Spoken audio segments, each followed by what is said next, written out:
Sir ಈ piles ಅಂದ್ರೆ ಏನು ಸರ್? ಈ ಪೈಲ್ಸ್ ಅಂದರೆ ಜನಸಾಮಾನ್ಯರಲ್ಲಿ ಒಂದು ಗುದದ್ವಾರದ ಸುತ್ತ ಏನೇ ತೊಂದರೆ ಆದರೂ ಅದನ್ನು ಪೈಲ್ಸ್ ಅಂತ ಅಂದ್ಬಿಡ್ತಾರೆ. ಆ್ಯಕ್ಚುಲಿ ಅಲ್ಲಿ ಹೆಮರಾಯ್ಡ್ಸು, ಫಿಶರು, ಫಿಸ್ಟುಲಾ, ಆ್ಯಬ್ಸೆಸ್ಸು ಆ ಥರ ಕಾಯಿಲೆಗಳಿದೆ. ಬಟ್ ಜನಸಾಮಾನ್ಯರು ಆ ಸುತ್ತಮುತ್ತ ಏನೇ ತೊಂದರೆ ಆದರೂ ಪೈಲ್ಸ್ ಅಂತ ಒಂದು ಕರೆದು ಬಿಡ್ತಾರೆ. ಅದು ರಕ್ತ ಬರಲಿ, ನೋವಾಗಲಿ ಅಥವಾ ಕೀವು ಬರಲಿ ಎಲ್ಲವನ್ನೂ ಅವ್ರು ಪೈಲ್ಸ್ ಅಂತ ಇನ್ಕ್ಲೂಡ್ ಮಾಡ್ತಾರೆ. ಆ್ಯಕ್ಚುಲಿ ಹಾಗೆ ಮಾಡಬಾರ್ದು. ನೀವು ಆ ಥರ ಏನಾದ್ರು ತೊಂದರೆ ಕಂಡು ಬಂದರೆ, ನಿಮ್ಮ ಗುದದ್ವಾರ ಸುತ್ತಮುತ್ತ ಏನಾದ್ರು ನಿಮ್ಗೆ ತೊಂದರೆ ಕಂಡು ಬಂದರೆ, ನೀವು ಪರಿಣಿತ ವೈದ್ಯರಲ್ಲಿ ಹೋಗಿ ಪರೀಕ್ಷೆ ಮಾಡಿದಾಗ ಅವರು ಎಕ್ಸಾಕ್ಟ್ಲಿ ಏನು ತೊಂದರೆ, ಅದು ಹೆಮರಾಯ್ಡ್ಸಾ, ಫಿಶರಾ ಅಥವಾ ಫಿಸ್ಟುಲಾನಾ ಅಂತ ಗುರುತಿಡಿದು ಅದಕ್ಕೆ ತಕ್ಕನಾಗಿ ಟ್ರೀಟ್ಮೆಂಟ್ ಕೊಡ್ತಾರೆ.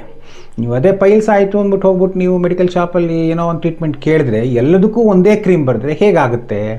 ಈಗ ಎಲ್ಲ ಕಾಯಿಲೆಗೂ ಒಂದೇ ಟ್ರೀಟ್ಮೆಂಟ್ ಇರಲಿಕ್ಕೆ ಸಾಧ್ಯ ಇಲ್ಲ.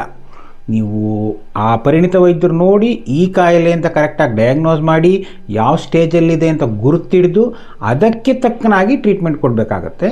ಆ ರೀತಿ ಕೊಟ್ಟಾಗ ಕಾಯಿಲೆ ಸರಿಯಾಗಿ ವಾಸಿ ಆಗುತ್ತೆ.